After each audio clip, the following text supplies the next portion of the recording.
14 अप्रैल को 18 रिपब्लिक के लिए ओपन कर दिया गया। यहाँ पर टोटल 5 जोन्स हैं और 27 एग्जिबिट्स हैं, जिसमें बाबा साहिब की पूरी जीवनातों को दर्शाया गया है।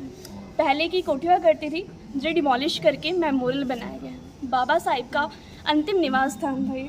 उन्होंने जीवन की अंतिम सांसें इसी जगह पे ली हैं। सबसे पहला एग्जिबिट ये है, उनसे रिलेटेड कुछ पिक्चर्स और आइकन्स ने मैग्नीफाई करके इस तरह से पूरा वॉल्स पर दिखाया गया है।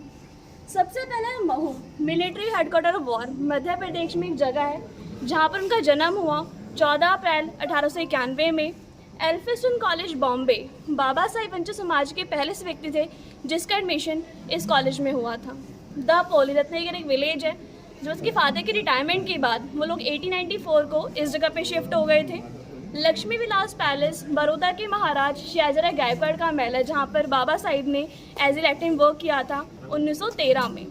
बॉम्बे हाई कोर्ट में उन्होंने वकालत शुरू की क्योंकि बाबा साहिब ने ग्रेजन से बैरिस्टर लॉ की डिग्री हासिल की हुई थी। और बाबा साहिब पहले से भारतीय थे जो कि मिलते ग्रेजन से कि आइए और हमारी यूनिवर्सिटी में एडमिशन लीजिए। तो सोचिए कितने होशियार बच्चे होंगे कि यूनिवर्सिटी खुद इन्वाइट कर रही है कि आओ और हमारी यूनिवर्सिटी में एडमिशन लो।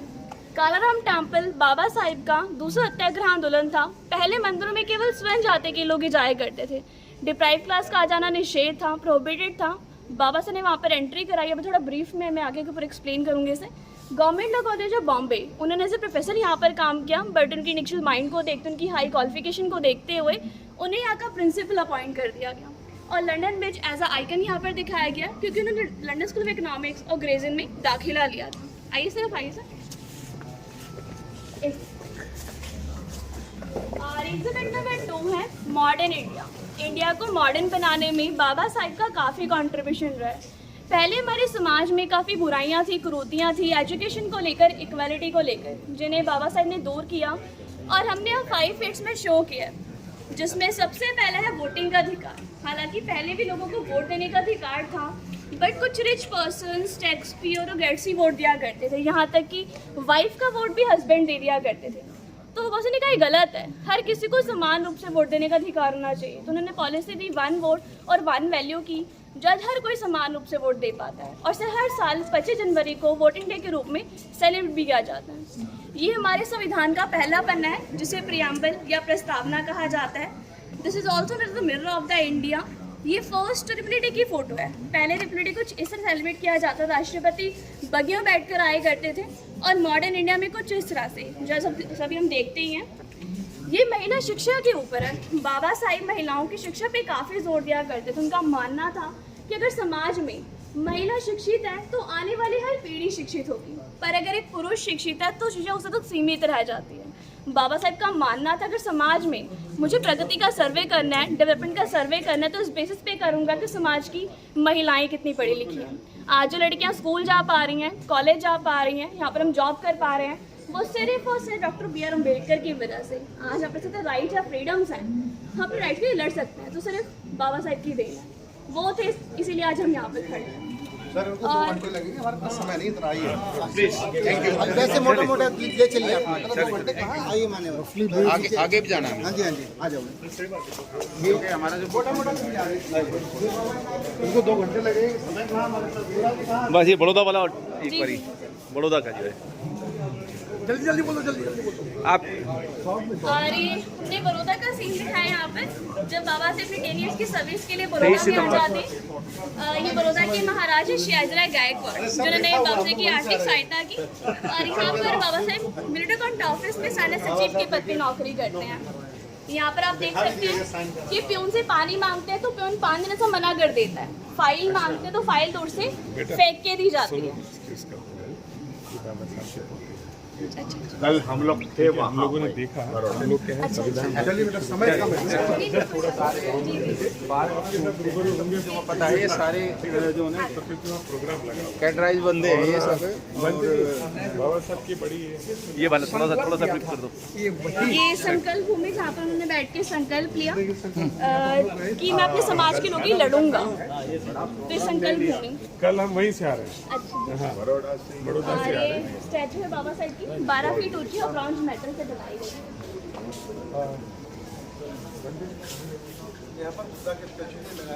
है। नीचे है बंदे जी, नीचे है, नीचे बहुत बिहार है, नीचे बहुत बिहार है पूरा, सबसे नीचे। हाँ, सबसे नीचे सबसे नीचे बौद्ध विहार है पूरा।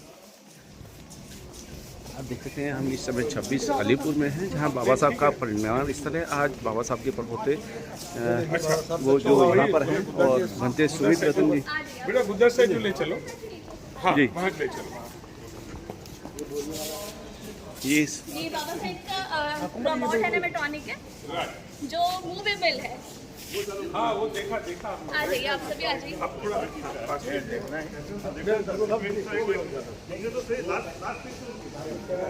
भैया गेट खोलो फटाफट, पकड़ के रखना। सर एक कार्यक्रम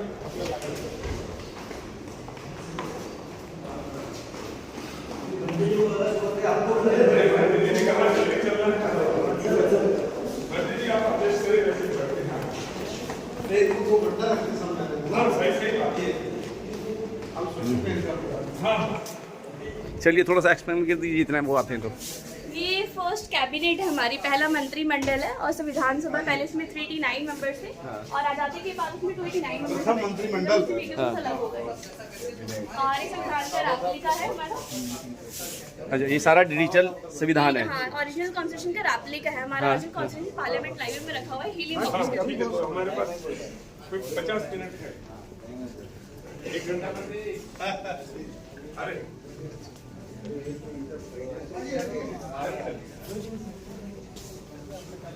चलिए चलिए चलिए। आप सभी आ जाइए। ये जो है और ये नागपुर का हमने यहाँ पर व्यू दिखाया है जहाँ पर बाबा साहब ने बौद्धम की दीक्षा ली 14 अक्टूबर 1956 में अपने 7 लाख फॉलोअर्स के साथ। जी, चलिए ठीक है। और ये पंच तीर्थ है, सबसे पहला दीक्षा भूमि जहाँ पर उन्होंने बौद्धम की दीक्षा ली। हाँ। दूसरा है जन्म भूमि जहाँ पर उनका जन्म मऊ छावनी। महू मध्य प्रदेश। तीसरा है चैत्र भूमि जहाँ पर उनका अंतिम संस्कार किया हाँ, गया। और ये अंतिम दर्शन की उनकी फोटोज हैं। और ये चौथा है ईश्वर शिक्षा भूमि जो कि लंदन में है जहाँ पर हाँ, उन्होंने हाँ। पढ़ाई कंप्लीट की। ठीक। और ये पांचवा है महापरिनिर्वाण भूमि जहाँ पर अभी हम इस वक्त मौजूद हैं। ठीक, ठीक, जहाँ पर ठीक। उनकी अंतिम सांसें ली। ठीक हैं और सबको हमेशा के लिए छोड़कर जा चुके हैं। तो जब वो बाहर रोते हुए आए, बाबा साहब आपने मुझे जल्दी आने के लिए कहा था, आप इतनी जल्दी नहीं जा सकते, अभी हमें और आपकी ज़रूरत है, अभी देश को समाज को आपकी ज़रूरत है, आप इतनी जल्दी नहीं जा सकते। इस तरह से जब वो रोते हुए बाहर आए और बाहर आकर जब उन्होंने ये ऑफिशियली अनाउंस किया कि बाबा साहब हमारे बीच नहीं रहे, उस समय जो टाइम रिकॉर्ड हुआ था वो अर्ली मॉर्निंग 5:40। रियल टाइम क्या रहा होगा वो आज तक किसी को नहीं पता। नानक चंद्र रतन ने अनाउंस किया ही था कि बाबा साहब हमारे बीच नहीं रहे। सामने से दूसरे साथी सोहनलाल शास्त्री आते हैं और दोनों एक दूसरे से लिपट कर इतना रोते हैं कि रोते रोते बाबा साहब के ऊपर गिर जाते हैं। और वो भी लिखते हैं अपनी एक बुक 25 वर्ष में कि हम अपनी पूरी लाइफ में इतना कभी नहीं रोए जितने अपने पिता समान बाबा साहब के निर्वाण पर। बाबा साहब के 2 पेट्स थे, एक डॉगी को जिसे हमने ऊपर देखा था जो राजगृह में था, जो जिसका नाम टॉबी था, और जो इस घर में था मोहिनी। इसका बाबा साहब से और बाबा साहब का इससे इतना लगाव रहा कि देखिए बाबा साहब का निर्वाण होता है 6 दिसंबर को, तो 7 या 8 में इसकी भी डेथ हो जाती है। एक तो दिन में इसकी भी डेथ हो जाती है।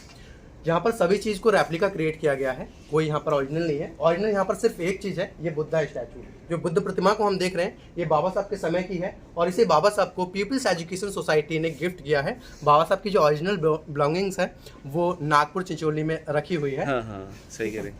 सामने जो हम ये वायलिन देख रहे हैं, बाबा साहब बहुत अच्छा वायलिन प्ले किया करते थे और ज़्यादातर वायलिन बाबा साहब तब प्ले करते थे जब वो दुखी होते थे। ऐसा कहा गया है कि जब गांधी जी की डेथ हुई और बाबा साहब को इस न्यूज़ के बारे में पता चला तो बाबा साहब का माइंड इतना डिप्रेशन में चला गया, इतने अवसाद में बाबा साहब चले गए कि अपने डिप्रेशन को बैलेंस रखने के लिए लगातार 2 घंटे तक बाबा साहब ने अपना वायलिन कंटिन्यू प्ले किया।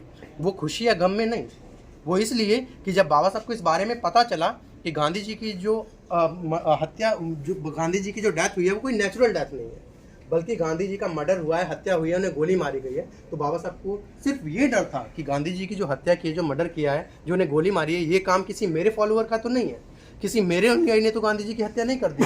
क्योंकि अगर ऐसा हो जाता तो समाज पर बहुत बड़ा कलंक लग जाता और एक बहुत बड़े स्तर पर रक्तपात, दंगे और बलात्कार शुरू हो जाते। क्योंकि बाबा साहब का हमारे लिए जो अंतिम संदेश है वो यही कि जिस कारवां को मैं यहाँ तक खींचकर लेकर आया हूँ, अगर तुम उसे आगे ना ले जा सको तो उसे पीछे भी मत हटने देना। ठीक है, चलिए प्लीज़ बस हम लास्ट करते हैं, उसके बाद आप लोग फोटो वगैरह ले लेना। ये कुछ नेशनल और इंटरनेशनल लीडर्स हैं जिन्होंने बाबा साहब को कोट किया है। बाकी ये लास्ट एग्जिबिट है मेमोरियल का। ठीक है। आ रही है बुद्धा स्टैचू मेडिटेशन हॉल। जूते उतार लेना सब लोग। शू वगैरह उतार कर आप अंदर जा सकते हैं। जमीन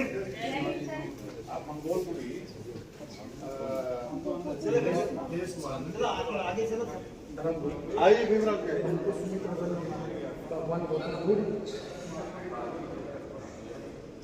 तो अंदर पहली बार आए हो बंते जी? हाँ, तो आपको तो ध्यान होना चाहिए था कि यहाँ बुद्धा स्टेचू लगा, बहुत बढ़िया है। तो हम तो यहाँ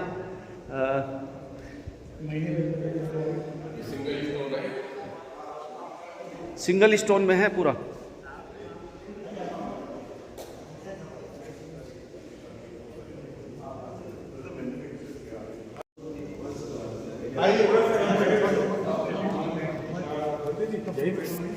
आइए बैठिए। आइए भाई, पहला पंचांग प्रणाम करना पड़ेगा। बैठ जाइए, सब लोग बैठ जाइए।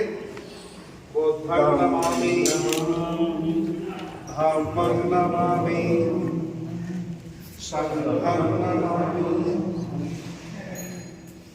अब आप सभी लोग बैठ जाइए। बंदे तो सब प्रस्तुत कराएंगे। इधर ऊपर लीजिए, यहाँ बैठो।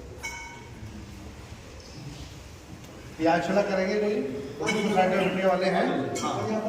इन्हीं को याद होती है, किसी को याद ही नहीं होती है। अच्छा जी, याचना कर दो। चलो याचना करेंगे। भाषा वंदे तीर्थरेण से पंचशीलं अनुयाचामि अनुग्रहं कृत्वा शीलं देत मे भन्ते यम्पि ओकासा वंदे तीर्थरेण से पंचशीलं अनुयाचामि अनुग्रहं कृत्वा शीलं देत मे भन्ते यम्पि ओकासा वंदे तीर्थरेण से पंचशीलं अनुयाचामि अनुग्रहं कृत्वा शीलं देत मे भन्ते। अहं वदामि त्वमदेथ भन्ते। नमो तस्स भगवतो अरहतो सम्मा सम्बुद्धस्स। नमो तस्से भगवतो अरहतो सम्मा सम्बुद्धस्से। नमो तस्से भगवतो अरहतो सम्मा सम्बुद्धस्से। नमो तस्से भगवतो अरहतो सम्मा सम्बुद्धस्से। बुद्धं शरणं गच्छामि, बुद्धं शरणं गच्छामि, धम्मं शरणं गच्छामि, संघं शरणं गच्छामि, संघं शरणं गच्छामि, संघं शरणं गच्छामि,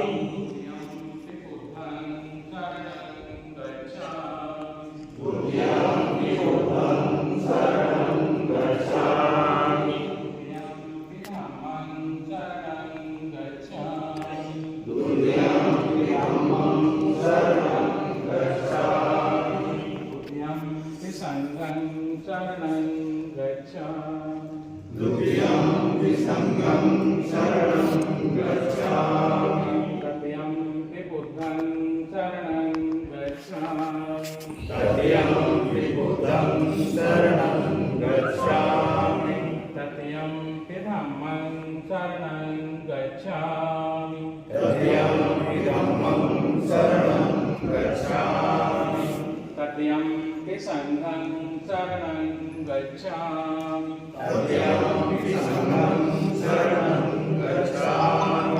शरणागमनं परिपूर्णं पाणातिपाता वीरमणि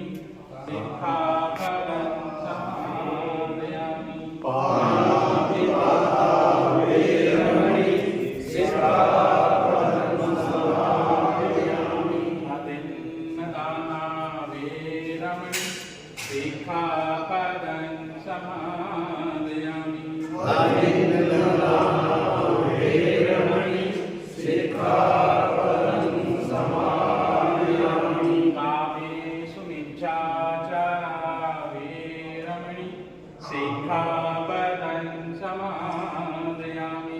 कामेषु मिथ्याचारा वीरमणि सिक्खापदं